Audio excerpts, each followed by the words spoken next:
Crush രചന നീലാംബരി. അവതരണം Shahul Malayil. Editing Faisal C Ennoonjeri. രക്ഷിക്കാൻ മാത്രം ഞാനൊന്നും ചെയ്തില്ല. പെട്ടെന്ന് അങ്കിളിന്റെ അവസ്ഥയിൽ കണ്ടപ്പോ ഞാൻ സഹായിച്ചെന്നേ ഉള്ളൂ. പറഞ്ഞു കഴിഞ്ഞില്ല. അതിനു മുന്നേ തന്നെ അവരവളെ വാരി പുണർന്നു. ആ പ്രതീക്ഷിത സ്നേഹത്തിൽ ഏകയൊന്ന് പകച്ചുപോയി. ഏകയുടെ തോളിൽ നിന്നും ബാഗ് ഊർന്ന് താഴേക്ക് വീണു. ആ കാഴ്ച കണ്ടുകൊണ്ടാണ് രുദ്രദേവർമ്മ അകത്തേക്ക് കയറി വന്ന് അദ്ദേഹത്തിന്റെ ചുണ്ടിലും ആ നിമിഷം വിരിഞ്ഞ സന്തോഷം മലതല്ലുന്നൊരു പുഞ്ചിരി. ആഹാ, അമ്മ പരിചയപ്പെട്ടവളെ. ആദ്യമേ തന്നെ കണ്ണും തുറിച്ച് അന്തം വിട്ടുന്ന 3 പെൺതരികളും രുദ്രദേവർമ്മയുടെ എൻട്രി കൂടി കണ്ടതും പകച്ച് പണ്ടാരടങ്ങിപ്പോയി. ഏകയെ നോക്കിക്കാണുകയായിരുന്നു 3 പേരും. ചുരിദാറാണ് വേഷം. ഭംഗിയിൽ ലെയർ കട്ട് ചെയ്ത ഡാർക്ക് ബ്രൗൺ മുടി ഉയർത്തി പോണിറ്റയിൽ കെട്ടിവെച്ചിട്ടുണ്ട്. ആ 3 പേരുടെയും കണ്ണുകളിൽ ഏക അതീവ സുന്ദരിയായിരുന്നു. സൗന്ദര്യത്തിന്റെ കാര്യം പറയുകയാണെങ്കിൽ ആരും ഒട്ടും പുറകിലല്ല. വേറിട്ടൊരു നൈസർഗിക സൗന്ദര്യമാണ് ഏകയ്ക്കെന്ന് മാത്രം. കൃത്രിമത്വം തൊട്ടു തീണ്ടാത്ത സൗന്ദര്യ സംരക്ഷണത്തിന്റെ അകമ്പടിയില്ലാത്ത അഴക്. രുദ്രനങ്കിൾ തങ്ങളോട് പോലും ഇത്രയും അധികാരത്തിൽ സംസാരിച്ചിട്ടില്ല, അതും ചിരിച്ചുകൊണ്ട്. പ്രിയക്കും വർഷക്കും രാധയ്ക്കും അത് വലിയൊരു പ്രശ്നമായിരുന്നു. ആ മുമ്പിൽ പോയി നിവർ നിൽക്കാൻ ഇപ്പോഴും ഭയമാണ്. അങ്ങനെയുള്ളപ്പോഴാണ് രക്ഷകയുടെ മുഖം മൂടിയണിഞ്ഞ മറ്റൊരു പെൺകുട്ടി കൂടി തങ്ങളുടെ മുമ്പിൽ വെല്ലുവിളിയായി വന്നു നിൽക്കുന്നത്. ഇനിയും ഒരുവളെ കൂടി താങ്ങാൻ തങ്ങൾക്ക് കഴിയില്ല. ഇപ്പോൾ തന്നെ തങ്ങൾ 4 പേരെ കൂടാതെ 2 പേര് കൂടിയുണ്ട്. വൈരിന്റെ പ്രണയിനിയും രാജലക്ഷ്മിയുടെ മകളും, അതിന്റെ കൂടെ ഇപ്പൊ ഇവളും. നിസ്സായ ഭാവത്തിൽ 3 മുഖത്തോട് മുഖം നോക്കി. രാധികക്ക് വല്ലാത്തൊരു മരവിപ്പാണ്. ഇതിൽ കൂടുതലൊന്നും ആ ലോലഹൃദയം താങ്ങില്ല. മോളോട് എത്ര നന്ദി പറഞ്ഞാലും ഈ അമ്മയ്ക്ക് മതി വരില്ല. അത്രയ്ക്ക് വലിയൊരു കാര്യം മോള് ചെയ്തെന്ന് എനിക്ക് എന്ത് പറയണമെന്നറിയില്ല കുട്ടി. എൻ്റെ ഒരേ ഒരു മകൻ എൻ്റെ കൺമുമ്പിൽ ജീവനോടെ നിൽക്കുന്നു. നീ ഒറ്റ ഒരാൾ കാരണം. എനിക്ക് നീ ഇപ്പോൾ ദൈവത്തെ പോലെയാ കുഞ്ഞി. ഞാൻ ദിവസവും കൈയെടുത്ത് കുമ്പിടുന്ന ദൈവങ്ങളാ. എൻ്റെ കണ്ണനാ നിന്നെ അന്നേരം എൻ്റെ മോൻ്റെ രക്ഷക്കയച്ചത്. മരിച്ചാൽ പോലും നിന്നോടുള്ള കടപ്പാട് മണ്ണടിയില്ല. ഏകയുടെ തോളിൽ അവരുടെ കണ്ണുനീർ പടർന്നു. സ്വതവേ ധൈര്യശാലിയായ ഏകയുടെ ഉടൽ പോലൊന്ന് വിറച്ചു. വർഷങ്ങളേറെയായി മറ്റൊരാളുടെ കണ്ണുനീരൊന്നും കണ്ടാൽ ഏകയുടെ കണ്ണ് കലങ്ങാറില്ല. പക്ഷെ എന്തോ നെഞ്ചിലൊരു വിങ്ങൽ. അമ്മമ്മേ അങ്ങനെ വിളിക്കാവെന്നറിയില്ല. കരയില്ലേ ഞാൻ? ഏകയുടെ സ്വരമിടറി. ആദ്യമായിട്ടാണ് ഒരാളുടെ നാവിൽ നിന്ന് ഇത്രയും നല്ല വാക്കുകൾ കേൾക്കുന്നത്. ആത്മാർത്ഥമായി സെക്യൂരിറ്റി പണിയെടുക്കുമ്പോൾ കൂടി ആരും 2 നല്ല വാക്ക് പറഞ്ഞു കേട്ടിട്ടില്ല അവൾ.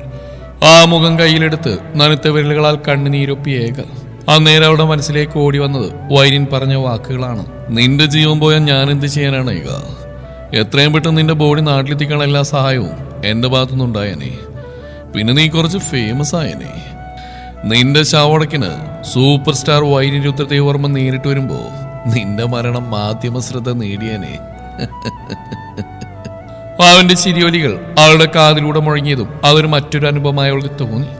ദുഷ്ടൻ. അവന്റെ കുസൃതി നിറഞ്ഞ ഭാവോർത്തുകൊണ്ട് ഏക സ്വയം മനസ്സിൽ പിറുവിറുത്തു. രാവിലെ രുദ്രദേവർമ്മ വരാൻ ആവശ്യപ്പെട്ട പ്രകാരം മാൻഷനിലേക്ക് എത്തിയതാണ് ഡേവിഡ്. പോർച്ചിൽ നിന്നും വിട്ടുമാറി ഒതുങ്ങിയ ഭാഗത്തായി തന്റെ ബുള്ളറ്റ് പാർക്ക് ചെയ്ത ശേഷം വേഗത്തിൽ നടന്നു അവൻ. ഹാളിലേക്ക് കടന്നു. മുന്നിൽ വലിയ ആൾക്കൂട്ടമാണ്. പവിത്രയും പ്രീതയും പത്മവും മുഖവും കൂട്ടി നിൽക്കുന്നുണ്ട്. 3 പെങ്ങന്മാർക്ക് ഇത് എന്തു പറ്റിയെന്ന ഭാഗത്തിൽ മറുവശത്തേക്ക് നോക്കിയവൻ. പ്രിയയും വർഷയും രാധികയും തികഞ്ഞ അസൂയയോടെ നിൽക്കുകയാണ്. ഒരു വേള അവന്റെ കണ്ണുകൾ മറ്റാരെയോ തേടി പരാജയപ്പെട്ടു. ഇത്തരമൊരാൾക്കൂട്ടത്തിൽ തികച്ചും ഒറ്റപ്പെട്ട് കണ്ണുകൾ കൊണ്ട് തന്നെ നോക്കി കഥ പറയുന്നവൾ. തിരിച്ചൊരു താക്കീതിന്റെ നോട്ടം കൊടുക്കുമ്പോൾ ചുണ്ടുകൂട്ടി മുഖം വെട്ടിക്കുന്നുണ്ടവൾ. എഴുന്നേറ്റ് കാണില്ല മനസ്സിൽ പറഞ്ഞുകൊണ്ട് അവനകത്തേക്ക് കിടന്നും സോഫയിൽ രുദ്രദേവിന്റെയും ജാനകിയുടെയും നടുവിലിരിക്കുന്ന ആളിനെ കണ്ടതും പിടിച്ചു കെട്ടിയ പോലെ ഡേവിഡ് തറഞ്ഞു നിന്നുപോയി. ഇരുവരോടും സന്തോഷത്തോടെ ചിരിച്ചുകൊണ്ട് സംസാരിക്കുകയാണ് ഏക. നിലത്തായി വലിയ ബാക്ക് പാക്ക് ഉണ്ട്. ഇടം കൈ അറിയാതെ ഉയർന്ന് നെറ്റിയിൽ വെച്ചൊന്ന് ഒഴിഞ്ഞുപോയി ഡേവിഡ്. ഒരു നിമിഷം പുറകിലേക്ക് ചിന്തിച്ചു.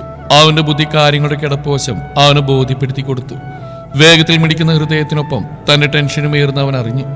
എന്തോ പറഞ്ഞ ശേഷം മിഴികൾ ഉയർത്തിയ ഏക ഡേവിഡിനെ കാണത്തെല്ലൊരു അമ്പരപ്പും സന്തോഷവും കലർന്ന ഭാവത്തിൽ നോക്കിപ്പോയി. ഡേവിഡ് എന്ന് ഉറക്കി വിളിക്കാൻ വന്ന ഏകയുടെ കണ്ണുകൾ ഒരു നിമിഷം പകച്ചു നിൽക്കുന്ന ഡേവിഡിന്റെ മിഴികളുമായി ഉടക്കി. ഒരു ഞൊടിയിൽ ഭൂമി കീഴ്മേൽ മറിയുകയാണോ എന്ന് പോലും അവൾ ചിന്തിക്കാതിരുന്നില്ല. അതീവ ബുദ്ധിമതിയായ സെക്യൂരിറ്റിക്കാണ് താനിപ്പോൾ എവിടെയാണ് ഇരിക്കുന്നതെന്നുള്ള ബോധ്യം പൂർണ്ണമായി വന്നു കഴിഞ്ഞു. പിന്നീട് അവൾ നോക്കിയത് തന്റെ വലതുവശത്തായിരിക്കുന്ന രുദ്രദേവന്റെ മുഖത്തേക്കാണ്. താൻ കേട്ട രുദ്രദേവ് എന്ന പേരിന് ശേഷമുള്ള അദ്ദേഹം പറയാത്ത പൂർണ്ണ രൂപം അവളുടെ കാതുകളിൽ മുഴങ്ങി. Rudradev Varma, RV groups, Vairin Rudradev Varma. താനിരിക്കുന്നത് വൈരിൻ രുദ്രദേവർമ്മയുടെ ഫാമിലിക്ക് മുന്നിലാണ്. വൈരിന്റെ അച്ഛൻ രുദ്രദേവർമ്മയുടെ ഒപ്പമാണ്. ബാക്കി ആരെ അവൾക്ക് അറിയില്ല. ഒരു വിറയിൽ ശരീരമൊന്നാകെ വ്യാപിക്കുന്ന അറിഞ്ഞ നിമിഷം അവൾ പതിയെ എഴുന്നേറ്റുപോയി. ഡേവിഡ് അപ്പോഴും നിസ്സഹായ ഭാവത്തിൽ അവളെ തന്നെ നോക്കി നിന്നു. അവൾ ചിന്തിക്കുന്നതിലധികമായിരുന്നു അവന്റെ മനസ്സിൽ. അവൾ അറിയാത്തതായ പല കാര്യങ്ങൾ. തങ്ങൾ ആനയിച്ചു കൊണ്ടുവന്നിരുത്തിയിരിക്കുന്നത് വൈരിന്റെ പ്രണയിനിയാണെന്ന സത്യം വർമ്മ കുടുംബം അറിഞ്ഞാൽ പിന്നീട് ഉണ്ടാകാൻ പോകുന്ന ഏകയുടെ അവസ്ഥയോർത്ത് ഭയപ്പെട്ടു ഡേവിഡ്. അവന് ഏകയോട് സഹതാപം തോന്നി. ഡ്യൂട്ടിയുടെ ഭാഗമായി താൻ നിൽക്കേണ്ടത് ഈ കുടുംബത്തിന്റെ ഒപ്പമാണ്. പക്ഷേ ഏക എന്ന കൂട്ടുകാരി അവന്റെ മനസ്സിന്റെ കോണിൽ എവിടെയോ ഇടം പിടിച്ചിരുന്നു. 2 ദിവസമായി ഈ വീട്ടിലിറങ്ങിയ സംഭവങ്ങൾ അറിയാതെ വൈരിന്റെ വീട് എന്ന് മാത്രമുള്ള അമ്പരപ്പിലാണ് ഏക. വൈരിൻ തന്നെ കണ്ടാൽ എങ്ങനെ പ്രതികരിക്കുമെന്നോർത്ത് മാത്രമായിരുന്നു അവളുടെ ടെൻഷൻ. വൈരിൻ അവന്റെ മനസ്സിലെ പ്രണയോടെ വിളിച്ചു പറഞ്ഞ ഏക അറിഞ്ഞിട്ടില്ലല്ലോ. ഏക എന്ന പെൺകുട്ടിയെ ഈ വീട്ടിലെ തൂണിനും തുരുമ്പിനും അറിയാമെന്നും ഏകക്ക് അറിയില്ല. പരസ്പരം അറിയാവുന്നവരായിട്ട് കൂടി മുഖത്തോട് മുഖം നോക്കി നിന്നല്ലാതെ ഒരു വാക്ക് പോലും ഉരിയാടാൻ ഏകക്കും ഡേവിഡിനും സാധിച്ചില്ല. പക്ഷേ ഈ നേരമത്രയും ഡേവിഡിന്റെ മുഖഭാവം നോക്കിക്കാണുകയായിരുന്നു രുദ്രദേവർമ്മയും. തന്റെ വിശ്വസ്തനായ ഗാർഡിന്റെ മുഖം മാറിയത് എന്തുകൊണ്ടാണെന്നുള്ള ചിന്തയിലായിരുന്നു അദ്ദേഹം. രുദ്രദേവർമ്മ ഡേവിഡിൽ തന്നെ മിഴികൾ ഉറപ്പിച്ചുകൊണ്ട് എഴുന്നേറ്റു. ഡേവിഡ് ഒരു വേള അദ്ദേഹത്തെ നോക്കി. അവന്റെ കണ്ണുകൾ പിടഞ്ഞു. പിന്നീട് രുദ്രദേവ് നോക്കിയത് ഏകയാണ്. ഒരിക്കൽ കൂടി അയാളുടെ നാവാ പേര് ചൊല്ലി. ദേഷ്യം കലർത്താത്ത ഒരു ഗൗരവഭാവം അയാളുടെ മുഖത്ത് പ്രകടമായി. എന്തുകൊണ്ട് ഈ പേര് താൻ ഒരിക്കൽ കൂടി ഉരുവിട്ടില്ല? ഈ പേര് കേട്ടാൽ താനെല്ലാം മനസ്സിലാക്കേണ്ടതായിരുന്നല്ലോ. ദിവസങ്ങൾക്ക് മുമ്പ് ഡേവിഡ് പറഞ്ഞ് ഈ പേര് താൻ കേട്ടിട്ടുള്ളതല്ലേ? സെക്യൂരിറ്റി ഓഫീസറായി ജോലി ചെയ്യുന്ന ഇവൾ പറഞ്ഞിട്ട് പോലും കാര്യങ്ങൾ ചിന്തിക്കാനുള്ള വകതിരിവ് തനിക്ക് എപ്പോഴാണ് നഷ്ടമായത്? അയാളുടെ മനസ്സിന്റെ പിടിവലി മുഖത്തും പ്രകടമായിരുന്നു. രാവിലെ തന്നെ ഹോസ്പിറ്റലിലേക്ക് കൊണ്ടുപോകാൻ പൊടിയരിക്കഞ്ഞ് തയ്യാറാക്കുന്ന തിരക്കിലായിരുന്നു രാധാമണി. പക്ഷെ ആ തിരക്ക് കഞ്ഞിയുടെ പേരിൽ മാത്രമായിരുന്നില്ല. സാധുക്കളായിരുന്ന 2 പേർ വീട്ടിൽ നിന്ന് പടിയിറങ്ങിയപ്പോൾ വയറിന് വലിപ്പമുള്ള 2 എണ്ണം പുതുതായി വീട്ടിൽ കയറി വന്നിട്ടുണ്ടല്ലോ. കൂടി രാവിലെ കാപ്പിയും പലഹാരം ഒരുക്കേണ്ടതുണ്ടല്ലോ. വിച്ചു ഈ ചെക്കനൊന്ന് സ്കൂളിൽ പോണ്ടേ ആവോ? ഈ കഞ്ഞൂടി ആശുപത്രി കൊണ്ടുകൊടുക്കണം. യൂണിഫോം അയൺ ചെയ്തിരിക്കുമ്പോഴും സ്കൂളിലേക്ക് പോകാനുള്ള ബാഗും മറ്റും ഒരുക്കുമ്പോഴും രാധാമണിയുടെ അലർച്ച വിവേകിന്റെ കാതുകളിൽ പതിയുന്നുണ്ടായിരുന്നു. കേൾക്കുന്നില്ലെന്ന ഭാവത്തിൽ തന്റെ കാര്യങ്ങൾ മാത്രം മുഴുകി നിൽക്കാനായിരുന്നു അവന് ഏറെ ഇഷ്ടം. പുറത്തിറങ്ങിയിട്ട് വേണം തന്റെ കൊച്ചേച്ചി ഒന്ന് വിളിക്കാൻ. ഇന്നലെ ഉണ്ടായതെല്ലാം എങ്ങനെയും ചേച്ചിയെ അറിയിക്കണം. ഒപ്പം മനസ്സിൽ ഉരുണ്ടുകൂടിയ കുറെ ചോദ്യങ്ങൾക്കുള്ള ഉത്തരം ചേച്ചിയുടെ പക്കലുണ്ടോ എന്നറിയണം. എത്രയൊക്കെ ഉത്തരങ്ങൾ കിട്ടിയാലും താൻ വിശ്വനാഥന്റെ മകൻ തന്നെയായിരിക്കും. നിറഞ്ഞ കണ്ണുകൾ അമർത്തി തുടച്ച് വിവേക് അടുക്കളയിലേക്ക് നടന്നു. ചെറിയ തൂക്കുപാത്രത്തിലാക്കിയ കഞ്ഞി കവറിലേക്ക് എടുത്തു നോക്കിയായിരുന്നു രാധാമണിയപ്പോൾ. മേശമേൽ വെച്ച കവർ വേഗത്തിലെടുത്ത് ഒരക്ഷരം ഉരിയാടാതെ അവൻ പുറത്തേക്ക് പാഞ്ഞു. ഈ ചെക്കൻ്റെ നാവിറങ്ങിപ്പോയോ? തന്ത മാറിപ്പോയ ദേഷ്യായിരിക്കും. അഴിഞ്ഞാടി നടന്നിട്ടൊന്നല്ല എനിക്ക് നീ ജനിച്ചത്. അന്തസായിന്റെ വീട്ടുകാർ പുരുഷേട്ടനെ കൊണ്ട് എന്നെ കെട്ടിച്ചു വിട്ടതാ. പക്ഷെ എന്തു പറയാൻ, വീതി ഇങ്ങനെയൊക്കെ ആക്കി. രണ്ടാമതൊരുത്തനെ കെട്ടേണ്ടി വന്നെങ്കിലും പുരുഷേട്ടൻ എനിക്ക് അന്യനൊന്നല്ല, കേട്ടോടാ. പുറകെ പാഞ്ഞിട്ടാണെങ്കിലും പറയാനുള്ളവർ കൂകി വിളിച്ചാലും പറഞ്ഞിരുന്നു. വേഗത്തിൽ പടിക്കെട്ടുകൾ ചാടിയിട്ട വഴിയിലേക്ക് ഇറങ്ങുമ്പോഴും ചിലമ്പിച്ചു പോയ തന്റെ അമ്മയുടെ സ്വരം അവന്റെ കാതുകളിൽ അലയടിച്ചു. കണ്ണുനീർ അമർത്തി തുടച്ച് ഒരു വശത്തായി തൂക്കിയിരിക്കുന്ന ബാഗ് ഇരു സൈഡിലായി തൂക്കിക്കൊണ്ട് അവൻ ബസ് സ്റ്റാൻഡിലേക്ക് നടന്നു. ചെക്കൻ പോയോ അമ്മേ? വിദ്യയാണ്. പോയി. ദേഷ്യം കാണട്ടെ. എന്നാലും അറിയേണ്ട കാര്യം. അല്ലേലും പെൺപിള്ളേരെ പോലെ ലാമ്പിള്ളേര് കാര്യങ്ങളൊന്നും മനസ്സിലാക്കിയെടുക്കും വരെ ദേഷ്യം തന്നെയായിരിക്കും. സ്വയം ന്യായീകരിക്കാൻ ശ്രമിക്കുമ്പോഴും ചെയ്തുപോയ കാര്യങ്ങളിലൊരു പാകപ്പിഴ പോലും ആ സ്ത്രീ കണ്ടിരുന്നില്ല. രാധാമണി, ഞങ്ങളങ്ങ് ഇറങ്ങുവാ. ഇനി നാട്ടുകാരെ കൊണ്ട് അതും ഇതും പറയണ്ട. പിന്നൊരു കാര്യം പറഞ്ഞെല്ലാം ഓർമ്മയുണ്ടല്ലോ. ഞാൻ വിളിക്കാം. ആ ദിവസം നല്ല ചന്തത്തിന് ഒരുങ്ങി നിർത്തിയേക്കണം വിദ്യമോളെ. സമയം കിട്ടിയ ബ്യൂട്ടി പാർലറിലേക്കൊന്ന് കൊണ്ടുപോ. രാജലക്ഷ്മിയുടെയും വിശ്വനാഥന്റെയും മകൾ ഇനി മുതൽ ഈ നിൽക്കുന്ന വിദ്യ, ആ ഏക ഇനി മുതൽ എന്റെ മോളും. ആർത്തട്ടഹസിച്ചുകൊണ്ട് പുരുഷോത്തമൻ അരവിന്ദന്റെ തോളിൽ തൂങ്ങി. അപ്പോഴും തെളിയാത്ത മുഖമായി നിന്നതേയുള്ളൂ രാധാമണി. ഒരുപാടങ്ങ് ചിരിക്കണ്ട. ഓർത്തിട്ട് കയ്യും കാലും വരച്ചിട്ട് പാടില്ല. വിശ്വനാഥന്റെ മകൾ ആരാന്ന് ഈ നാട്ടുകാർക്കൊക്കെ അറിയാം. അവരെങ്ങാനും ഈ നാട്ടിലിറങ്ങി അന്വേഷിച്ചാലുണ്ടല്ലോ, ആൾമാറാട്ടത്തിന് എല്ലാത്തിനും ഒരുമിച്ച് അഴിയണ്ട. രാത്രി നടന്ന സംഭവങ്ങൾ ഓർത്തിട്ടുകൂടിയായിരുന്നു രാധാമണി അങ്ങനെ പറഞ്ഞ്. അതിനല്ലേടി വണ്ടി. രാജലക്ഷ്മിയുടെ മകൾ അന്വേഷിച്ച് അവരിങ്ങോട്ട് വീണ്ടും വരുന്നതിന് മുമ്പ് നമ്മൾ അങ്ങോട്ട് ചെല്ലണമെന്ന് ഞാൻ പറഞ്ഞ്. ആ കല്യാണങ്ങാനും നടന്നാലുണ്ടല്ലോ, നമ്മൾ പിന്നെ ആരാ? കോടീശ്വരന്മാരും കോടീശ്വരികളോ. ഈ നിൽക്കുന്ന വിദ്യ ആരാന്നാ? സൂപ്പർ സ്റ്റാർ വൈര്യൻ രുദ്രദേവർമ്മയുടെ ഭാര്യ.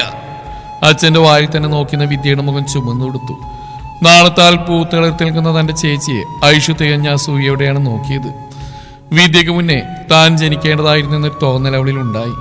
20 വയസ്സ് പോലും തികയാത്ത താനാണ് രാജലക്ഷ്മിയുടെ മകളെന്ന് പറഞ്ഞാൽ ആരും വിശ്വസിക്കാൻ പോകുന്നില്ല. ഇല്ലേലൊരു കൈ നോക്കായിരുന്നു. അങ്ങോട്ട് ചെന്നാൽ പിന്നെ ഒരു തിരിച്ചറിവ് ഉണ്ടാവും തോന്നുന്നുണ്ടോ നിങ്ങൾക്ക്? അഥവാ വിദ്യ എവിടെയാക്കി നമ്മളെങ്ങാനും ഇങ്ങോട്ട് വന്നാ ഇന്നലെ രാത്രി വന്നമാരൊരു വരവ് കൂടി ഇങ്ങ് വരും. ആമാര് പറഞ്ഞ പോലെ ബാക്കിയുള്ളവരുടെ തലയും കൊണ്ടായിരിക്കും ആമാര് തിരിച്ചു പോകുന്നത്. വലിയ കുടുംബക്കാരൊക്കെ അല്ലേ, ശത്രുക്കളും കൂടെ തന്നെ ഉണ്ടാവും. തലേ ദിവസം മനസ്സിൽ കയറിക്കൂടെ ഭയത്തിന് മുകളിലൂടെ ധൈര്യം കണ്ടെത്തിയാണ് രാധാമണി അത് പറയുന്നത്.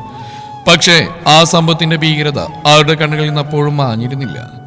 ഒരു രാത്രി മുഴുവൻ ഇരുന്ന ഇത് കൂട്ടിയ പ്രതീക്ഷകൾക്ക് സ്വന്തം കൈകൊണ്ട് ഫുൾ സ്റ്റോപ്പ് ഇടുന്ന പോലെ ആയിരുന്നു ആ വാക്കുകൾ. എന്നും കരുതി പേടിച്ച് പിന്മാറുന്നാണോ നീ പറയുന്നത്? അവരുടെ അടുത്തായി വന്നതിനോട് പുരുഷോത്തമൻ ചോദിച്ചു. അങ്ങനെയല്ല, എങ്കിലും എന്തോ നമ്മുടെ മക്കൾക്ക് വല്ലതും സംഭവിച്ചു പോയാ? ഒന്നും സംഭവിക്കില്ല എന്ന് ഞാനല്ലേ പറയുന്നത്. ഇന്നലെ നടന്ന സംഭവങ്ങൾ കൂടുതൽ എരിവും പുളിയും ചേർത്ത് അവിടെ പറഞ്ഞ എല്ലാ അനുകൂലമാകുന്നത് നമ്മൾക്ക് തന്നെയായിരിക്കും. നീ കേട്ടതല്ലേ, അവിടെ വേറെയും പെമ്പിളേരുണ്ടെന്ന് അവന്മാര് പറഞ്ഞ്. അവറ്റുകളുടെ ആരെങ്കിലും തന്നമാരായിരിക്കും ഇന്നലെ നമ്മൾ ആക്രമിക്കാൻ ആളെ വിട്ടത്. ഈ സംശയം പോയി അവിടെ പറഞ്ഞാറുണ്ടല്ലോ, പിന്നെ അവർ വിദ്യയെ കൈവെള്ളയിലായിരിക്കും കൊണ്ടുനടക്കുന്നത്. അച്ഛൻ പറഞ്ഞ് വിദ്യക്ക് നന്നേ ബോധിച്ചു. അപ്പോഴും വിവേകിനോർത്ത് അവൾക്ക് ചെറിയൊരു ഭയമുണ്ടായിരുന്നു. എങ്കിലും നമ്മളെ വിച്ചൂട്ടിനെ ഒന്ന് സൂക്ഷിക്കണം അച്ഛാ. അവൻ ആസത്തിനോടൊരു ചായവുണ്ട്. നമ്മുടെ പ്ലാനിങ് എങ്ങാനും വിച്ചൂട്ടൻ മനസ്സിലാക്കിയ എല്ലാ ഏകയോട് പറഞ്ഞു കൊടുക്കും. അവൾക്ക് വാശി കയറിയാലേ പിന്നെ എന്താ ഉണ്ടാവും നിങ്ങൾക്കറിയില്ല. അതോടെ എല്ലാം തകരും. ഏകയുടെ പ്രകൃതം മുൻനിർത്തിയാണ് വിദ്യ അത് പറഞ്ഞ്. മാത്രമല്ല ഈ പ്ലാനിങ് ഒന്നും വിവേക് അറിഞ്ഞിട്ടുമില്ല. അവൾ ഇനി അടുത്ത കാലത്തൊന്നും ഇങ്ങോട്ടേക്ക് വരില്ല. അത്രമേൽ ഉറപ്പോടെയാണ് പുരുഷോത്തമൻ പറയുന്നത്. അതെങ്ങനെ നിങ്ങൾക്കറിയാം? ആശ്ചര്യത്തോടെ ചോദിച്ചു രാധാമണി. എവിടെ നിന്ന് ആധാരം കൊണ്ട് ഇറങ്ങിയോടെയോടെ എവിടെ പോയെന്നാണെന്ന് നിനക്കറിയോ? അറിയില്ലേ, പറഞ്ഞുതരാം ഞാൻ. ആ പലിശക്കാരൻ ബിഷാരിയുടെ ഓഫീസിലേക്ക് വലിയൊരു തുകയാ ബ്ലേഡ് പലിശക്ക് എടുത്തേക്കുന്നത്. അതും ജാവാൻ കിടക്കുന്ന വിശ്വനാഥന് വേണ്ടി. മുതലും പലിശ അടച്ചീരും തന്നെ അവള് കിളവിയാവും. 1-2 മാസത്തെ പലിശങ്ങാനും മുടങ്ങിയ പലിശക്കാരൻ ബിഷാരിയുടെ ഗുണ്ടുകൾ അവളെ തട്ടും. പണ്ട് ഇതുപോലെ ഒരുത്തം പലിശക്ക് പൈസയും വാങ്ങി അവസാനം പലിശ കൊടുക്കാൻ നിവൃത്തിയില്ലാതായപ്പോ ബിഷാരടിയെ വകവെക്കാതെ ഇറങ്ങി നടന്നു. പലിശക്ക് കൊടുപ്പ് നിയമവിരുദ്ധമായതുകൊണ്ട് വാങ്ങിയ പൈസ തിരിച്ചു കൊടുക്കേണ്ടെന്നുള്ള അഹങ്കാരമായിരുന്നു അയാൾക്ക്. ഒരു കണക്കിന് നോക്കിയാ അഹങ്കാരമായിരുന്നില്ല, ഒരുതരം നിവൃത്തികേട്. പക്ഷേ പിഷാരടി കേസ് കൊടുക്കാനൊന്നും നിന്നില്ല. പകരം അവനെ മകളെ അങ്ങ് തൂക്കി. അവസാനം എവിടെ നിന്നൊക്കെയോ മറിച്ചും തിരിച്ചും പൈസ കണ്ടെത്തി കൊണ്ടുകൊടുത്ത് മകളെ തിരിച്ചു കൊണ്ടുവന്നാ കേട്ടത്. എന്നിട്ട് എന്തായി? അവസാനം ഒറ്റ രാത്രി കൊണ്ട് കുടുംബത്തോടെ അയാൾ ആത്മഹത്യ ചെയ്തു. പുറം ലോകം അറിഞ്ഞതോ കടം കയറി ആത്മഹത്യ ചെയ്തു എന്ന്. ആ പലിശക്കാരൻ പിഷാരയുടെ കയ്യിൽ നിന്നാ ഇവിടുത്തെ പെണ്ണ് പോയി പണം വാങ്ങിയേക്കുന്നത്. എന്താവെന്ന് കണ്ടറിയാം. ഏകയോർത്തൊരു പുച്ഛച്ചിരി എല്ലാവരുടെ മുഖത്തും മിന്നി മറഞ്ഞു. ഇതൊക്കെ കേട്ടുന്ന ഐശ്വാക ധർമ്മസങ്കടത്തിലായിരുന്നു. വൈരിന്റെ വീട്ടിൽ നെഞ്ചും വിരിച്ച് കയറി ചെന്നാൽ തന്നെ തിരിച്ചറിയുന്ന കുറച്ച് ജന്മങ്ങളുണ്ട് അവിടെ. സബാഷ്. പബ്ബിൽ അഴിഞ്ഞാട്ടം വീട്ടുകാരറിഞ്ഞാൽ തന്റെ കഥ കഴിയും. അവിടെ കെട്ടിയെടുക്കും മുമ്പ് പതിയെ കാര്യങ്ങളിവിടെ അവതരിപ്പിക്കണം. വാമി, താഴെ എന്താ ഒരു ബഹളം? രാവിലെ അഞ്ജലി റൂമിൽ നിന്ന് പുറത്തേക്ക് ഇറങ്ങി കാണുന്നത് ഓപ്പോസിറ്റ് മുറിയിൽ നിന്ന് ഇറങ്ങി വരുന്ന വാമികയാണ്. അപ്പോഴേക്കും താഴെ നിന്നും ആരുടെയൊക്കെ സംസാരം ഇരുവരും കേട്ടിരുന്നു. എനിക്കതിനറിയാം, ഞാനിപ്പോഴാണ് മുറിക്ക് പുറത്തേക്ക് ഇറങ്ങിയത്. വാമികയുടെ അടുത്തടിച്ചുള്ള മറുപടിയിൽ അഞ്ജലിയുടെ മുഖം ചുളിഞ്ഞു. വാമികയുടെ അകൽച്ച പോകെ പോകെ ഇത്രത്തോളം കൂടി വരുന്ന അഞ്ജലിയും കരുതിയില്ല. ദേവിക അമ്മായിയുടെയും വാമികയുടെയും സ്നേഹവും സപ്പോർട്ടും ഈ സമയമാണ് തനിക്ക് കൂടുതൽ ആവശ്യമുണ്ടായിരുന്നത്. വൈരിന്റെ കാര്യത്തിൽ തനിക്ക് ലഭിച്ചിരുന്ന മുൻഗണന കിട്ടുമെന്ന് തോന്നില്ലെന്ന നഗ്നസത്യം അഞ്ജലി മനസ്സിലാക്കി. ആളിലെ വലിയ എൻട്രൻസിന് മുന്നിലായി പകച്ചു നിൽക്കുന്ന ഡേവിഡിനെ കണ്ടുകൊണ്ടാണ് വാമിക സ്റ്റെയറിൽ സ്റ്റെക്കായി നിന്ന്. അവന്റെ ശ്രദ്ധ പിടിച്ചു പറ്റാനുള്ള തരത്തിൽ അത്യാവശ്യം നല്ലപോലെ ഗോഷ്ടി കാണിക്കുമ്പോഴാണ് ഡേവിഡ് ഇരുവരെയും കാണുന്നത്. കർത്താവേ! വലത് കൈയുയർത്തി കണ്ണുകൾ അമർത്തി തുടച്ചു പോയി ഡേവിഡ്. ഇനി ഏകയുടെ കാര്യം വർമ്മ കുടുംബം മൊത്തം ഏറ്റെടുത്തോളുന്നവന് മനസ്സിലായി. രുദ്രൻ സാറിനെയും ഏകയും പുറത്തേക്ക് മാറ്റിയത് സംസാരിച്ച ശേഷം ഏകയെ കാര്യങ്ങൾ പറഞ്ഞ് മനസ്സിലാക്കി തിരികെ അയക്കാമെന്ന് ചിന്തിച്ചുകൊണ്ട് പ്രതീക്ഷയോടെയാണ് ഡേവിഡ് രുദ്രദേവിന്റെ മുഖത്തേക്ക് നോക്കിയെന്ന്. അത് അദ്ദേഹത്തിന് ഏറെക്കുറെ മനസ്സിലായിരുന്നു. താനും അമ്മയെ ഏകയെ കൈകാര്യം ചെയ്യും പോലെ ആയിരിക്കില്ല മാൻഷനിലെ ബാക്കിയുള്ളവർ എന്ന് ഓർത്തു നിൽക്കുമ്പോഴാണ് മുഖത്ത് കൈവച്ച് സ്റ്റെയറിലേക്ക് നോക്കുന്ന ഡേവിഡിനെ രുദ്രദേവ് ശ്രദ്ധിക്കുന്നത്. ആൾ നോക്കിയ ഭാഗത്തേക്ക് അദ്ദേഹം നോക്കി. തന്റെ വലത് കൈ അറിയാതെ ഉയർന്ന് നെറ്റിയൊഴിയുന്ന സ്വയം തിരിച്ചറിഞ്ഞ രുദ്രദേവ്. ഏക അലറി വിളിച്ചുകൊണ്ട് വാമിക ഓടി വന്ന് ഏകയെ വാരിപ്പണന്നു. വളരെ സർപ്രൈസ്! നീ എങ്ങനെയാ ഇവിടെ? ഏട്ടൻ കൂട്ടിക്കൊണ്ടുവന്നാണ് നിന്നെ? എന്നിട്ട് ഏട്ടൻ എവിടെ? ഓ സോറി, നിനക്ക് ഇവരാരെയും മനസ്സിലായി കാണല്ലേ? ഇതെന്റെ അച്ഛൻ, ഇത് അച്ഛമ്മ. ഏട്ടൻ പറഞ്ഞ പേരുകൾക്ക് നിനക്ക് അറിയായിരിക്കും അല്ലേ? ബ്ലാ ബ്ലാ എന്ന് കുറെ പറഞ്ഞതിന് ശേഷമാണ് വാമികക്ക് ബോധം വീണത്. ഏട്ടന്റെ പ്രണയത്തിന് കൂട്ടുന്ന പെങ്ങൾക്കുള്ള അടിയോർത്ത് ഉമിനീരിറക്കിക്കൊണ്ട് രുദ്രദേവിനൊന്ന് പാളി നോക്കിയവർ. യാങ്കോ, നീ അറിഞ്ഞ ഞാൻ പെട്ട്. എന്നെ കൊണ്ടുപോകാൻ ആംബുലൻസിന് വിളിക്കട്ടെ ഇവിടെ. കയ്യോ കാലോ എന്ന് മാത്രമേ ഇനി അറിയാനുള്ളൂ. കൂടുതൽ കാര്യങ്ങളൊന്നും അറിയില്ലെങ്കിലും വാമിക ഇപ്പോൾ ഇട്ടെടുത്ത എല്ലും കഷ്ണം തനിക്കുള്ള മുട്ടം പണിയാണെന്ന് ഏകക്കും മനസ്സിലായി. മാതാവേ, ഈ പെണ്ണിന് 10 പൈസയുടെ വിവരം പോലും ഇല്ലാണ്ടായല്ലോ. മനസ്സിൽ പറഞ്ഞുകൊണ്ട് ഡേവിഡ് വാമികക്കടുത്തേക്ക് നടന്നു വന്നു. മേഡം ഒന്ന് വരുമോ, ഒരു കാര്യം പറയാനുണ്ടായിരുന്നു. അത്രയും പേരുടെ മുമ്പിൽ വെച്ച് ഡേവിഡ് തന്നെ വിളിക്കുകയാണ്. ഈശ്വര, ഇവനെ ഭ്രാന്താണോ അതെനിക്ക് വട്ടായോ? അച്ഛൻ നിൽക്കുന്ന കണ്ടില്ലട, കണ്ണുകൂട്ടാ നീ. കണ്ണുകൊണ്ട് കഥകളി കാട്ടി പിറുവിറുക്കുന്ന വാമിയെ നോക്കി ഡേവിഡ് പല്ലുകടിച്ചു. വാമി. പുറകിൽ രുദ്രദേവിന്റെ ഉറച്ച സ്വരം കേട്ടതും ഒന്ന് കിടുങ്ങിക്കൊണ്ട് വാമിയെ തിരിഞ്ഞു നോക്കി. എന്തോ ഇവന് വട്ടാച്ച, ഒന്നും അറിയാത്ത ബോഡി ഗാർഡ്. എന്നൊക്കെ എന്തിനാണ് എന്തോ വിളിക്കുന്നത്? ചിലപ്പോൾ ഗുഡ് മോർണിംഗ് പറയാനായിരിക്കും. അല്ലാതെ എനിക്കൊന്നും അറിയില്ല അച്ഛ, സത്യമായിട്ട് അറിയില്ല. ആൾക്ക് ഡേവിഡിനെ ഇഷ്ടമായതുകൊണ്ട് ഡേവിഡ് അവളോട് മിണ്ടിയാൽ എല്ലാവരും തങ്ങളെ തെറ്റിദ്ധരിക്കുമെന്ന ധാരണയിലാണ് വാമിക. ഡേവിഡിനുൾപ്പെടെ മറ്റാർക്കും അങ്ങനെ ഒരു ധാരണയുമില്ല. ഡേവിഡ് വിളിക്കുന്നത് നീ കേട്ടില്ലേ? പോയി എന്താന്ന് ചോദിക്കുക. രുദ്രദേവർമ്മ കൂടി പറഞ്ഞു. വാമിക പെട്ടെന്ന് യാഥാർത്ഥ്യത്തിലേക്ക് തിരികെ വന്നു. കണ്ണുമീഴ്ചിന്ന വാമികയുടെ കയ്യിൽ പിടിച്ചുകൊണ്ട് പുറത്തേക്ക് നടന്നു ഡേവിഡ്. ആ, ഇനി എല്ലാവരും അവരവരുടെ കാര്യം നോക്ക്. ഏക എന്റെ കൂടെ വാ. ഏകയുടെ കൈയും പിടിച്ച് രുദ്രദേവ് തന്റെ റൂമിലേക്ക് പോവാനായി തിരിഞ്ഞതും മുന്നിൽ നിൽക്കുന്നവരെ കണ്ട് തെല്ലൊന്ന് പകച്ചു. ദേവനും രേവതിയും അഞ്ജലിയും. ഏകയെ കണ്ടപാടെ അഞ്ജലി ഓടിയത് തന്റെ പപ്പയുടെയും മമ്മിയുടെയും മുറിയിലേക്കായിരുന്നു. അല്ലാതെ രുദ്രദേവ് വർമ്മയുടെ മുമ്പിലിട്ട് ഏകയെ ചോദ്യം ചെയ്യാനുള്ള ധൈര്യമൊന്നും അഞ്ജലിക്കില്ല. അതുകൊണ്ട് തന്നെ അഞ്ജലി ആരും ശ്രദ്ധിച്ചിരുന്നില്ല. ഏകയെ നേരത്തെ അറിയുന്നവർ അഞ്ജലിയും ദേവനും വാമികയും ദേവികയും മാത്രമാണ്. അവരൊക്കെ ഏകയെ കാണുന്നതിന് മുമ്പ് കാര്യങ്ങളൊക്കെ അവളുമായി സംസാരിച്ച് ഒരു ധാരണയിൽ എത്തണമെന്നായിരുന്നു രുദ്രദേവിന്റെ മനസ്സിൽ. പപ്പയും മമ്മിയും കാര്യങ്ങൾ പറഞ്ഞേൽപ്പിച്ച ശേഷം അഞ്ജലി ദേവികയുടെ മുറി ലക്ഷ്യമാക്കി സ്റ്റെയർ കയറി. ഒന്ന് സോഫ്റ്റായി പിടിക്ക് ഡേവിഡ്, എനിക്ക് വേദനിക്കുന്നു. ഇങ്ങോട്ട് എന്നെ കൊണ്ടുപോകുന്നേ. പുറത്തേക്ക് ഇറങ്ങിയതും ഡേവിഡിന്റെ പിടി വാമികയുടെ കയ്യിൽ അല്പം കൂടി മുറുകിയിരുന്നു. ആളുടെ കൊഞ്ചിയുള്ള വർത്തമാനം കേട്ടതും ഗാർഡനടുത്തുള്ള തൂണിന് മറവിലായി അവളെ കൊണ്ടുനിർത്തിയ ശേഷം മാൻഷന്റെ എൻട്രൻസിലേക്ക് എത്തി നോക്കി അവൻ. ശേഷം പിന്തിരിഞ്ഞുകൊണ്ട് തൂണിലായി പിടിമുറുക്കിയ വാമിക രൂക്ഷമായി നോക്കി. എന്താ നോക്കുന്നേ? ഇങ്ങനെ നോക്കാതെ കാര്യം പറ ഡേവിച്ചാ. അവന്റെ ആ നിൽപ്പ് നോട്ടൊക്കെ അങ്ങ് പിടിച്ചുപോയി വാമികക്ക്. അല്ല, നിനക്ക് എത്ര ധൈര്യം ഉണ്ടായിട്ടാ എൻ്റെ അച്ഛൻ്റെ അടുത്ത് വെച്ച് എന്നോട് സംസാരിക്കണമെന്ന് പറഞ്ഞു? എന്നിട്ടോ അച്ഛൻ അതിന് പെർമിഷനും കൊടുത്തിരിക്കുന്നു. അല്ല, എന്താ ഇവിടെ നടക്കുന്നേ? എനിക്കൊന്നും മനസ്സിലാവുന്നില്ല. എൻ്റെ അച്ഛൻ്റെ മുമ്പിൽ വെച്ച് എൻ്റെ കയ്യിൽ പിടിച്ച് വലിച്ച് പുറത്തേക്ക് കൊണ്ടുവരാൻ നിനക്ക് എത്ര ധൈര്യം ഉണ്ടായിട്ടാ ഡേവി? അതിൻ്റെ പകുതി ധൈര്യം മതിയല്ലോ എന്നെ ഇഷ്ടമാണ് സമ്മതിക്കാൻ. കൊഞ്ചിക്കുഴഞ്ഞ് മണ്ടത്തരങ്ങളൊക്കെ പറഞ്ഞു കഴിഞ്ഞപ്പോഴും ആളുടെ മുഖത്ത് തന്നെ ദൃഷ്ടി പതിപ്പിച്ച് വെച്ച് ഡേവിഡ്. വാമിക മേഡം ഒന്നിരുത്തി നീട്ടി വിളിച്ചുകൊണ്ട് തുടർന്നവൻ. രുദ്രൻ സാറിന്റെ മുന്നിൽ വെച്ച് എനിക്ക് നിങ്ങളോട് സംസാരിക്കാനുണ്ടെന്നും എന്റെ കൂടെ ഒന്ന് പുറത്തേക്ക് വരുമെന്നും പറയാനും ആരെയും പേടിക്കേണ്ട കാര്യമില്ല. എനിക്ക് നിങ്ങളോടൊന്നല്ല, ഈ വീട്ടിൽ ആരോടും എന്ത് വേണമെങ്കിലും സംസാരിക്കാൻ എനിക്ക് അധികാരമുണ്ട്. കാരണം ഞാൻ നിങ്ങളുടെ ബോഡി ഗാർഡാണ്. ഞാൻ പറയുന്ന അനുസരിച്ചില്ലെങ്കിൽ അതിന്റെ കോൺസിക്വൻസസ് അനുഭവിക്കേണ്ടി വരുന്നത് രുദ്രൻ സാറിന്റെ അടുക്കൽ നിന്നായിരിക്കും. ഇപ്പൊ കണ്ടില്ലേ, എന്റെ ഒപ്പം പുറത്തേക്ക് വരാൻ സാറ് തന്നെ നിന്നോട് മാഡത്തോട് പറഞ്ഞ്. അപ്പൊ അവിടെ നിന്ന് വിക്കി സംസാരിക്കുന്നുണ്ടായിരുന്നല്ലോ നിങ്ങള്. അത് മാഡത്തിന്റെ മനസ്സ് നല്ലതല്ല കേട്ടാ. എന്തോ വാമിയുടെ ചുണ്ടിലെ പുഞ്ചിരി വിരിഞ്ഞു.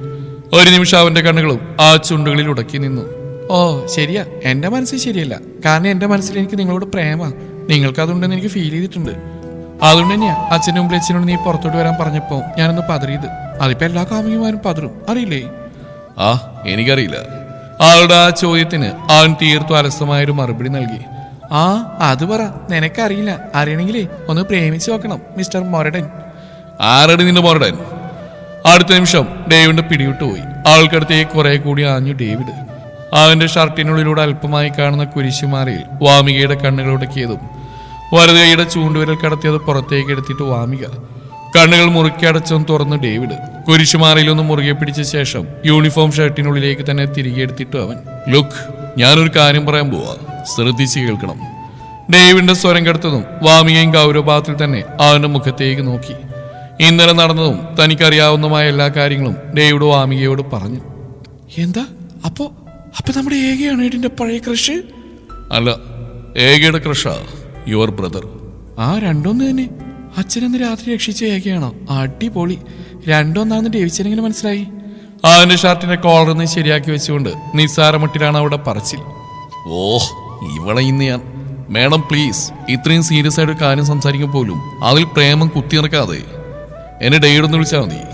ഓ ആയിക്കോട്ടെ, പറ, എങ്ങനെ മനസ്സിലായി? ഇത്തവണ അവന്റെ ഷർട്ടിന്റെ ബട്ടണിൽ വിരൽ കറക്കിയാണ് പെടിന്റെ ചോദ്യം. ആ കൈയിലേക്കൊന്ന് നോക്കി ഡേവിഡ്. പക്ഷെ എന്തോ അവൻ തടഞ്ഞില്ല. പിന്നെ ബോഡി കാണുന്നും പറഞ്ഞ് മസിലും പെരുപ്പിച്ച് യൂണിഫോം ഇട്ട് ഞാനെന്താ ഇവിടെ നിൽക്കുന്നേ? രുദ്രൻ സാറിനെ രക്ഷിച്ച പെൺകുട്ടി മാൻഷനിൽ എത്തിയിട്ടുണ്ട്. രുദ്രൻ സാറിനെ രക്ഷിച്ച പെൺകുട്ടി മാൻഷനിൽ എത്തിയിട്ടുണ്ട്. രാഹുൽ തന്നെ ഇവിടേക്ക് വാന്ന് പറഞ്ഞ് രുദ്രൻ സാർ തന്നെ എന്നെ വിളിച്ച്. ഏകയോ ആ പെൺകുട്ടി ഒരാളാണെന്ന് മനസ്സിലാക്കാൻ പിന്നെ വേറെന്തെങ്കിലും വേണം എനിക്ക്. പിന്നെ ഒരു കാര്യം, വൈൻ സാർ പ്രണയിക്കുന്ന ഏകയാണെന്നും ഏകയാണ് വൈൻ സാറിന് പണ്ട് മെസ്സേജ് അയച്ചിരുന്നെന്നൊക്കെ ഇവിടെ എല്ലാവരും അറിഞ്ഞു. ഇയാൾ അറിഞ്ഞില്ല എന്ന് പറ. അതെങ്ങനെ അറിയാനാ? ആ സമയം മറ്റു പലതിലുള്ള ശ്രദ്ധ. വേണ്ട വേണ്ട, എന്റെ പ്രേമത്തിൽ തൊട്ടുള്ള കളിയൊന്നും വേണ്ട കേട്ടോ. ആ കാര്യമൊക്കെ ഞാനും അറിഞ്ഞ ആദ്യമായിട്ട് കേൾക്കുന്ന പോലെ ഞാനൊന്ന് ചുമ്മാ ഞെട്ടി നോക്കിയതാ. എൻ്റെ ഡേവിച്ചൻ എന്നോട് ഇത്രയും സീരിയസ് ആയിട്ടൊരു കാര്യം പറയുമ്പോൾ അറ്റ്ലീസ്റ്റ് ഞാനൊന്ന് ഞെട്ടുകയും വേണ്ടേ? അതിരിക്കട്ടെ, ഇപ്പം എന്നെ ഇങ്ങോട്ട് കെട്ടിയെടുത്ത് ഏകയെ മറച്ചു പിടിക്കാനുള്ള നിങ്ങളുടെ പ്ലാൻ ഞാൻ കൊള്ളാക്കുന്ന പേടിച്ചിട്ടാണോ? തിങ്ങി വളർന്നവരെ താടിയിലൂടെ വാമികമല്ല വിരലോടിച്ചു. സംശയമുണ്ടോ? അതുകൊണ്ട് തന്നെയാ ഇത്തവണ അവന്റെ കണ്ണുകൾ തന്റെ മുഖമാകാലെയെന്ന് അവൾ ശ്രദ്ധിക്കാതിരുന്നില്ല. സംസാരിക്കാൻ കിട്ടിയ അവസരം ചെക്കൻ നല്ലപോലെ ഉപയോഗപ്പെടുത്തുന്നുണ്ടെന്ന് അവൾക്ക് തോന്നി. തുറന്നു പറയാനാണ് മടി. എന്നാലേ ബുദ്ധിമാൻ എന്റെ പുറകെ വന്ന ഐറ്റത്തെ കണ്ടില്ലായിരുന്നോ? അതാരാ? ഡേവിഡ് നെറ്റി വിളിഞ്ഞു. അഞ്ജലി. ഓ ഷിറ്റ് പറഞ്ഞുകൊണ്ട് ഡേവിഡ് പിന്തിരിഞ്ഞോടി. അയ്യോ, ഇങ്ങനെ ഓർഡർ ഡേവിച്ച മസിൽ പിടിക്കും. ചിരിച്ചുകൊണ്ട് വാമിക തന്റെ പലാസോ പാനിന്റെ പോക്കറ്റിൽ നിന്ന് ഫോൺ കയ്യിലെടുത്തു. കാര്യങ്ങളൊന്ന് കളറാണെങ്കിൽ സൂപ്പർ സ്റ്റാർ ലാൻഡ് ചെയ്യണം. എന്റെ ഏട്ടനില്ലാതെ എന്ത് ആഘോഷം, എന്തുവാണോ, എന്ത് കൂട്ടത്തല്ല്. കുസൃതിയോടെ പറഞ്ഞുകൊണ്ട് വൈരിന്റെ നമ്പർ ഡയൽ ചെയ്ത് കാതിലേക്ക് വെച്ച് ഫോൺ. ഹലോ. ഏട്ടാ തുടരും. ഈ കഥയുടെ ബാക്കി ഭാഗം നാളെ ഇതേ സമയം.